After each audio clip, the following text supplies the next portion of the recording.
بسم اللہ الرحمن الرحیم۔ حضرت موسیٰ علیہ السلام کو نبوت اور رسالت کس طرح ملی اور کہاں ملی؟ آپ اس عالم میں کھڑے تھے کہ غیبی آواز آئی، انی انا اللہ رب العالمین، میں ہی اللہ ہوں جو تمام جہانوں کا پیدا کرنے والا ہے۔ حضرت موسیٰ علیہ السلام نے یہ آواز اس طرح سنی کہ ہر جانب سے یکساں آواز آ رہی تھی، اس کی کوئی جہت متعین نہیں تھی، اور سننا بھی ایک عجیب انداز سے ہوا کہ صرف کانوں سے نہیں بلکہ تمام بدن کے اعضاء سے سنا گیا، جو ایک معجزہ کی حیثیت رکھتا ہے۔ آواز کا حاصل یہ تھا کہ جس چیز کو آپ آگ سمجھ رہے تھے وہ آگ نہیں بلکہ اللہ کی ایک تجلی ہے، اور فرمایا میں ہی آپ کا رب ہوں۔ حضرت موسیٰ علیہ السلام کو کس طرح یقین ہوا کہ یہ حق تعالیٰ ہی کی آواز ہے؟ اس کا اصل جواب یہ ہے کہ حق تعالیٰ نے آپ کے دل کو اس پر مطمئن کر دیا کہ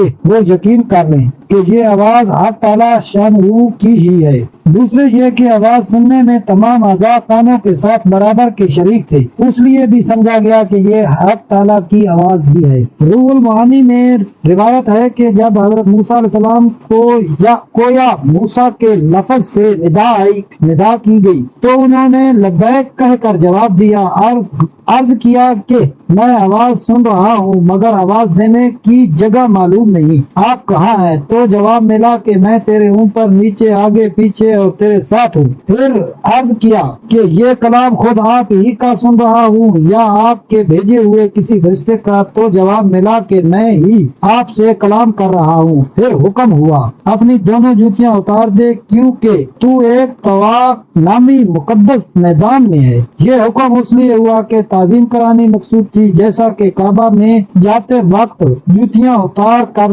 جاتے ہیں، اس لیے کہ بابرکت جگہ پر پاؤں پڑے۔ اس وادی کا نام تھا جو حق تعالیٰ نے زمین خاص حصوں کو اپنی حکمت سے خاص امتیاز اور شرف بخشا ہے، جیسا کہ بیت اللہ، مسجد نبوی، مسجد اقصی، وادی زی طواف نیک مقدس مقامات میں شامل ہے، جو کہ کوہ طور کے دامن میں ہے۔ ابن کثیر میں ہے کہ حضرت موسیٰ علیہ السلام سے پوچھا گیا کہ تجھے اور تمام لوگوں میں سے ممتاز اور پسندیدہ کر کے ہم کرامی کا شرف کیوں بخشا؟ آپ نے جواب دیا کہ مجھے معلوم نہیں۔ فرمایا اس لیے کہ تیری طرح اور کوئی میری طرف جھکا نہیں، آپ تو میری وحی کو کان لگا کر سن، میں ہی معبود ہوں اور کوئی نہیں، یہی پہلا فریضہ ہے تو صرف میری عبادت کے لیے ہے، کسی اور کی کسی قسم کی عبادت نہ کرنا، میری یاد کے لیے نماز قائم کرنا، یہ میری یاد کا بہترین طریقہ ہے۔ اور اس کے ساتھ ہی اللہ تعالیٰ نے 2 معجزے عطا کی۔ اگر آپ کو ہماری ویڈیو اچھی لگے تو پہلے سبسکرائب کریں، لائک کریں، شیئر کریں۔ ملتے ہیں نیکسٹ ویڈیو میں، تب تک کے لیے اللہ حافظ۔